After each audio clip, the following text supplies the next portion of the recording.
so we took those costs that Jason went through for the project, and we put them into a preliminary cost of service rate and impact study. So just to give you a little bit of background on rates for Heber Light and Power over the last 5 years.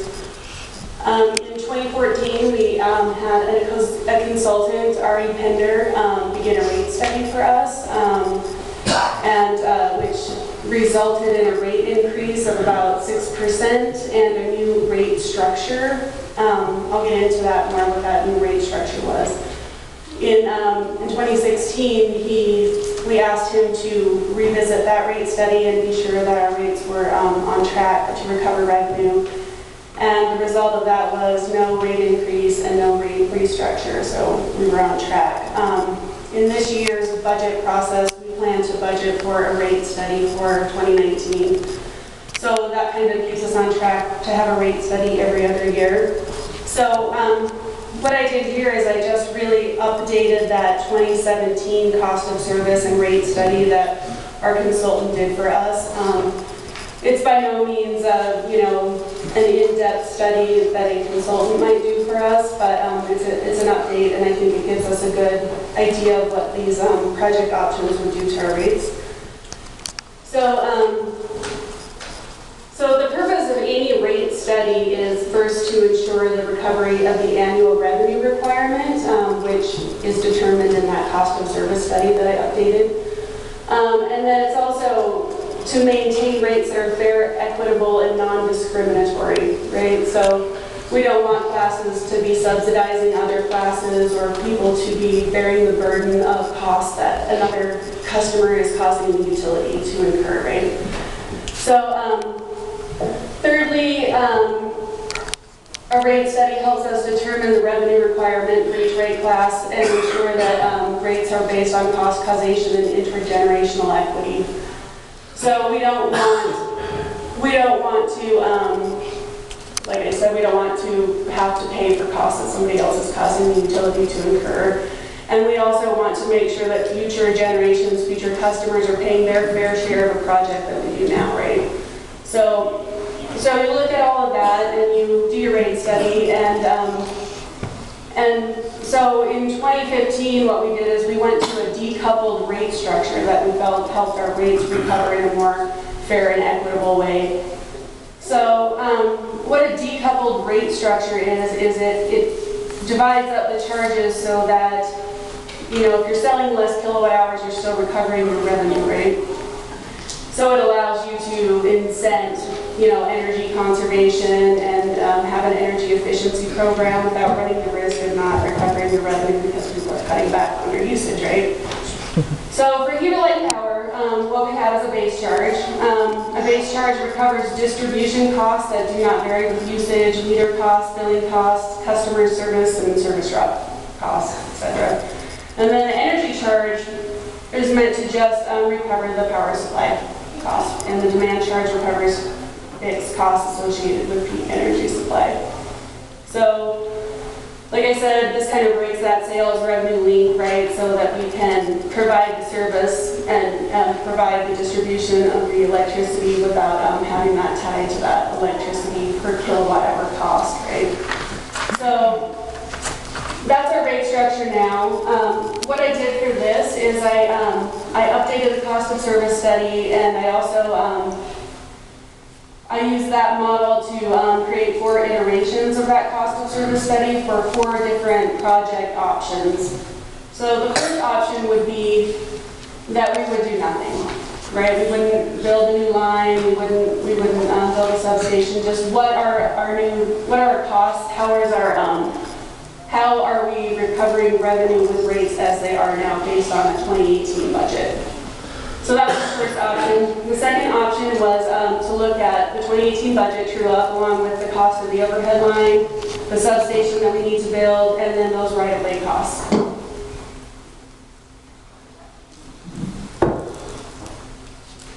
And then option 3 is the 2018 budget with the cost to build partly overhead and part underground, and then the substation and the right-of-way costs. So I think Jason said it was segment 2 and segment 8 that I used the cost for the underground. So that would be like the Northfield section, and then that section in Midway.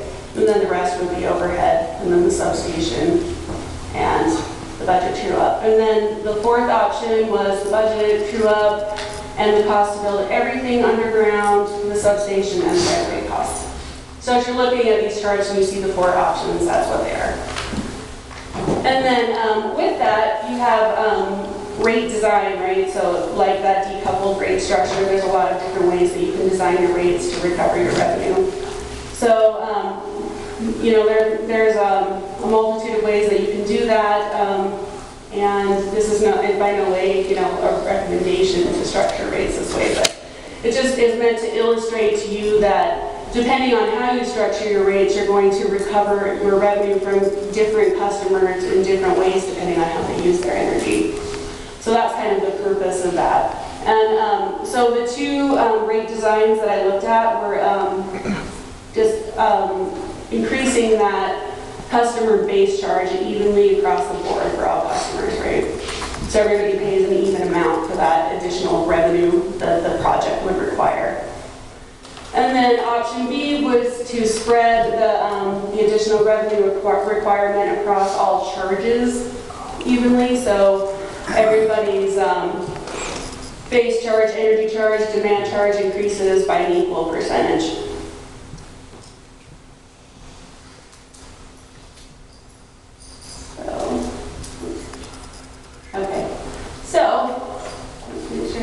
Okay, so that being said, the results of that were, for the 4 options, you know, I have this chart here that shows you what the additional annual debt service was, the revenue requirement for each option, the required rate increase that goes along with the option, and then when you evenly spread that cost across your energy base charges, that's the dollar amount that each customer would be paying in addition to what they're paying now.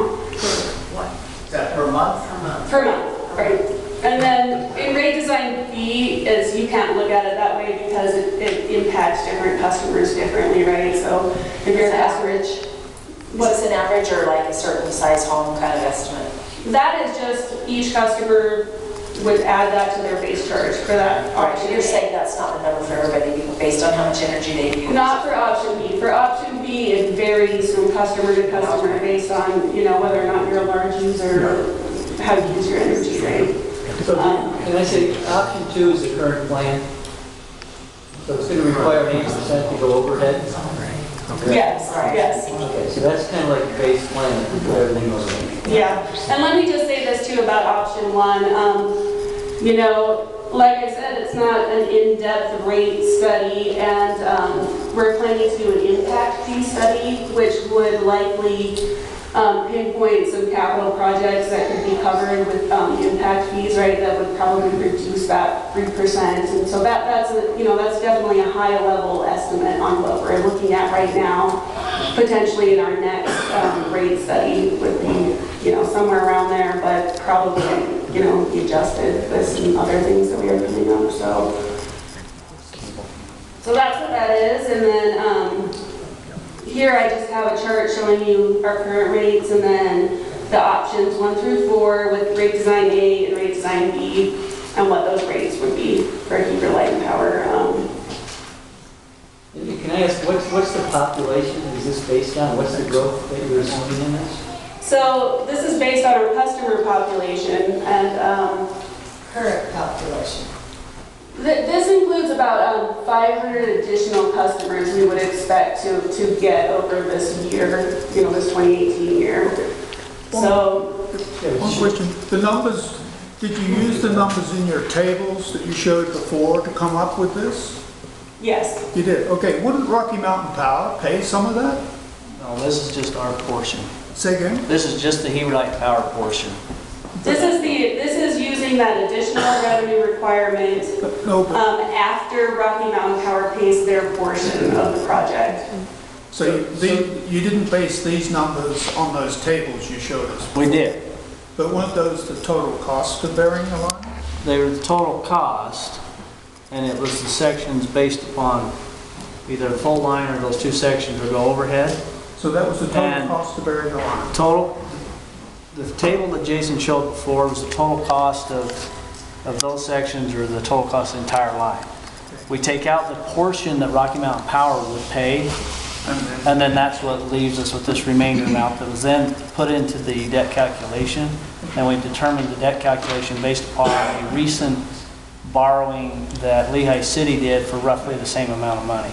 So that's where we got our interest rate as well as the payment plan, which is, this is based on a 25-year payback. And then just wanted to clarify the question before. These numbers are based on the number of customers today or the number of customers in 5 years' time as the place In grows? roughly a year when that financing would be done. So today plus 500. So would you identify So yourself? what will the growth in the valley do to spread? How many more? Okay, hold on, we gotta get some names. So the previous questions, can you state your name so that we, for the record? Chris, my name. Chris? Yeah, you just say it. Chris Bernard. Chris Bernard for the record. And then we have Town Fowler. Tom Fowler for the record. It just seems to me that, and maybe because I don't understand utilities, but as growth drives in the valley, to spread those fixed costs over a larger base is going to lower the rates. That's not a true statement? Well, I mean, over time, as additional rate studies are done, it would in fact bring that down. But you got to remember, the additional resources that are having to be put online to absorb the additional impacts of the growth is going to continue to drive that revenue requirement up. That's a whole separate study. It is. Right, that's the thing, this is a really high level look at this. It's not meant to get down into the weeds of growth I and, guess if I assume this though, that just by this piece is a fixed cost to put in the infrastructure. If you double the population size, you're reducing that cost in half. yeah, and I You're don't gonna think any of us That know would- how quickly we're right? gonna double. That would right? come down in additional rate studies. That's why like with the 2017 rate study that we did, there was no increase because it was determined based upon our annual budgeted outflows at that time, that even with the additional growth of 2 to 3% of households that we've added, we were able to manage the utility at a better, more efficient rate to where an increase wasn't merited at that time. I get that. And so this, in theory, if everything stayed the same and customer levels grew, this would drop. I get that, but I'm just trying to keep separated future costs required for the growth to this project. Right. In And that's this what I'm saying. project, the growth would leverage the fixed costs. There would be other costs going forward, but we're just specifically talking about this study. Yes. So volume will impact it favorably. It would impact favorably, yes. If no other changes happened other than people continued to moving in, that $27 by going complete underground could potentially back up to $24, Yeah. $22, based on, there's a bigger pool to collect that base charge. I have one more comment. So the worst case is going to be $27 a month more on the power bill. Plus or minus 30% on the, Worst case. That's not a lot of money. I've been places where power bills are a heck of a lot more than they are here. If we'd rather have the thing, bury it, and let's pay the $27 a month. Okay, let's continue. We need to remember that $27 is on an individual customer.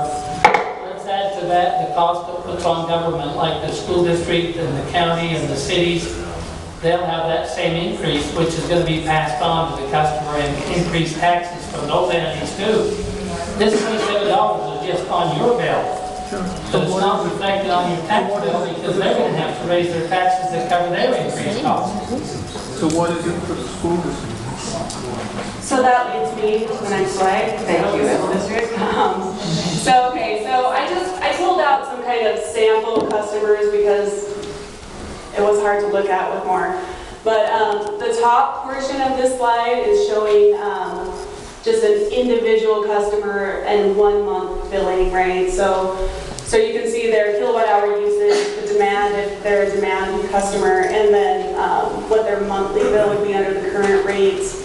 And then each option and each rate design difference. So for a residential customer, you can see on that base rate charge increase, so that across the board, $3.55, $4. That impacts different customers in different ways as far as a percentage of bill goes, right? So if you're an airport hangar and you're normally paying maybe a $46 bill or $20 bill every month, and your bill goes up by $355, that's an 18% increase for that customer. For the residential customer, the average customer, their typical bill might be $72 and it's going to go up by $355, right, to about $75.50, $75.70, right? So large industrial, when you put that charge onto their base customer charge, that impact is very little. If you're paying an $18,000 a month bill, that extra $4 to $27 has very little impact on you, right? But on the other side of that, when you spread that across all charges, so you're not just putting it into that base charge, but now you're taking that percentage and you're spreading it across all of the charges, so the base charge and the energy charge and the demand charge increase by 3%, then you can see that for certain customers, that impact is much greater, and it's for our commercial customers that really see that, right? So the large industrial customer is going to pay an additional almost $500 a month on their bill in that 3%, and about $3,600 a month more in that 24% increase. So that's kind of what I wanted to illustrate, is that depending on how you design the rate, it's going to impact different customers differently. And so the bottom is a total for each of for the school district, the county, Heber City, Midway City, and Charleston. So I took all of the accounts for each of those customers and I ran their bills for a month, for like a test month. So for the Wasatch County School District, you're going to see in that 3% spread across all charges, an additional $1,400 a month. Wasatch County, an additional $1,200 a month. Heber City's looking at close to $600. Midway City's $250. Charleston's $23, and then it goes on up based on that percentage increase, right? So this is just 1 month. So based on this and that 24% increase scenario, the school district's going to pay that $10,000 additional a month, every year, possibly for the next 20 years. So that's how it impacts the cities and the county and the school district. Because I do think it's important to look at those, right? Because that's something that we're all paying for. So when you put it in the charge, the burden is borne more by the residential customers, right? But when you spread it around, you're seeing that more in the larger customers. So hopefully that kind of makes sense. I don't know if you have questions about that. I gave you your sheets with all of your accounts listed, so you can see individual accounts and how that impacts them. Thank you. This is a lot of work. You've done an excellent job. Thank you to our staff. Any questions from the board right now? And does anyone have a meeting to get to? I'm wondering if we can take some more questions from the public, just to make sure we can either put them on the agenda next time or maybe we'll process those questions. Is anyone in a hurry? I'm here tonight. All right, we can go till 10, 11 o'clock. Yeah. Okay, if you have a question, we're going to have you come up and state your name. Turn the lights up. You're on recording. Now, let me just say, this isn't a public hearing. We just want to get some questions for clarification. If you have questions on what's been explained or things that you would like us to look into that maybe have Wayne, part of this same issues on this topic, on these two topics. Can we turn the lights up Yeah, again? let's get the lights back on. So again, state your name and question, and keep them brief. No repeating questions. Thank you. Kevin Payne. Can you put up the one that showed the line, the proposed line locations in the substation?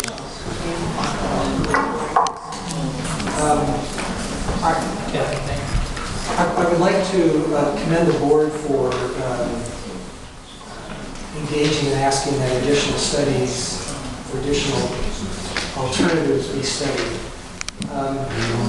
I think, and I don't know if I speak for everybody, but I think one of the things that, and it's important to understand kind of what the cost impact would be, but I think that's a step behind the thing that needs to be done first and foremost, and that is to study the alternatives, and do we really need this? I'm by no means an expert in terms of electricity and supply, but do you have that shows the line? Map, is that what you want, a map that shows where the line is Yes. going? So basically, if I'm understanding correctly, we have kind of two things that are made in the argument of quote unquote that we need this. One is for growth, and one is for a second point of interconnect. That's what I've heard. And the third would be that the south line has to be rebuilt.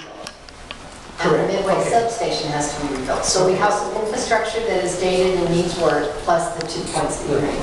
So I'm addressing the first two though, because I think those are really germane, I believe, to this issue. Do we really need this interconnect between the two? One is the man.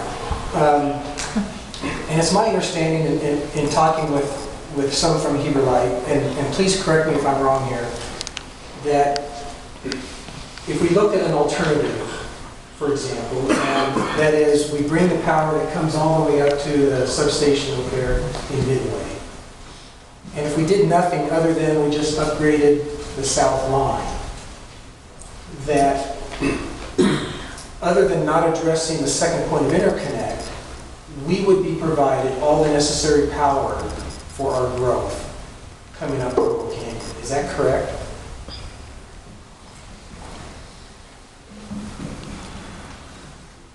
So, if we did nothing, is that what you're saying? If we did nothing other than we upgraded the south So we upgrade the south corridor. corridor, right? And for the growth, isn't it required that they provide all the necessary power that we need for our growth up the Provo Canyon line? Yes. On our side of the fence, we have to rebuild. I understand that the substation needs upgrading. Those are separate issues, but I'm talking about just the growth. One alternative would be we do nothing. We get the necessary increased power that we need for all of our future growth coming up Provo Canyon. We upgrade the substation there at Midway. We upgrade the south, what are we calling the south line? Yeah, but keep in mind, And I understand that doesn't address a second point of interconnect. I agree. Okay. So it doesn't address the second point of interconnect, but I think what we're doing here is we're saying they have the obligation to serve us from the south line coming up Provo Canyon until they can. And then they will bring a line from where they're at on the Jordanelle access road over to our one interconnect point so that they can service there. Okay. But we're jumping ahead. So No, we're not jumping ahead. They will build that line. okay. I mean, I've been told under no uncertain terms that they will build that line. Okay. The second, if we didn't make the connection between the two, you basically got power coming up Provo Canyon, and the other two, the gas plant substation, right? If that power was brought down to the gas plant substation, and we did the upgrades that we needed internally, right? Wouldn't that provide all the necessary power that we need? So if we built Rocky Mountain Power's line down into gas plant substation and then ended? Yes. No, they won't give us another interconnection point until they tie the loops together. Meaning they won't give us that interconnection point until we can't take a delivery from the north. I find that interesting though, why they won't do that. In other words, Because they're the 800-pound gorilla. I was told that they would provide the sufficient power that we need.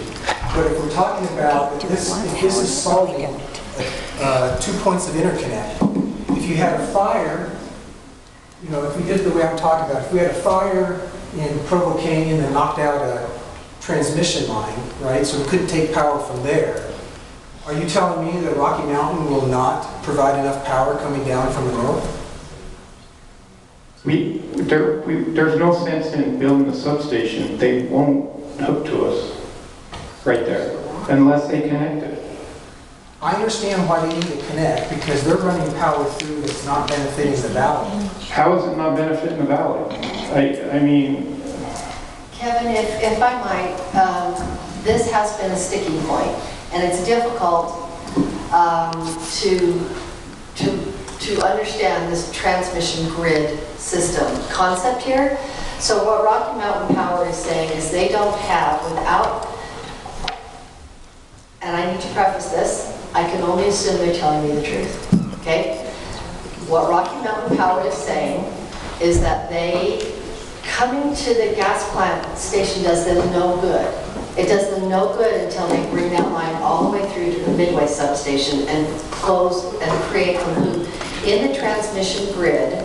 That power now can be transmitted from multiple different places to feed us and to feed other communities. Without the loop being completed, bringing their 138 line from the Silver Summit substation to the gas plant station does them no good. I understand. The thing is, okay, let's assume the line is through, okay, they have the interconnect. We have a fire in Provo Canyon, okay, it knocks out a transmission line, okay?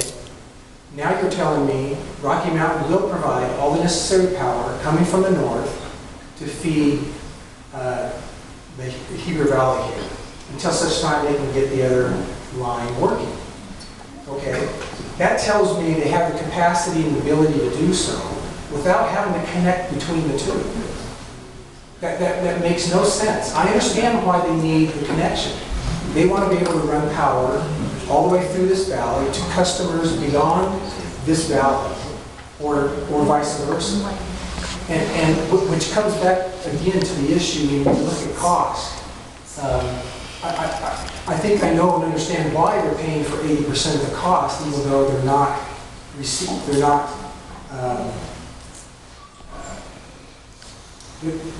that basically it's to give them a transmission line, if you will, or connection point all the way through the valley.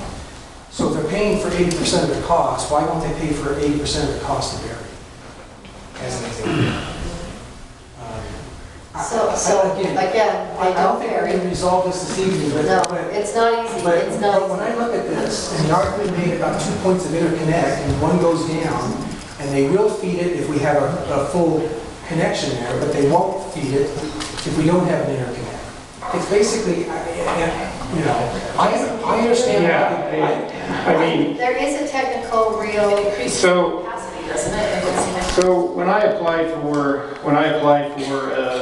point of delivery, okay, they have to do a load flow study and see how that impacts their transmission system. And so what upgrades need to be done to their transmission system in order to allow that point of delivery. And one of the conditions of this point of delivery is connecting the Hale line to the Jordanelle line.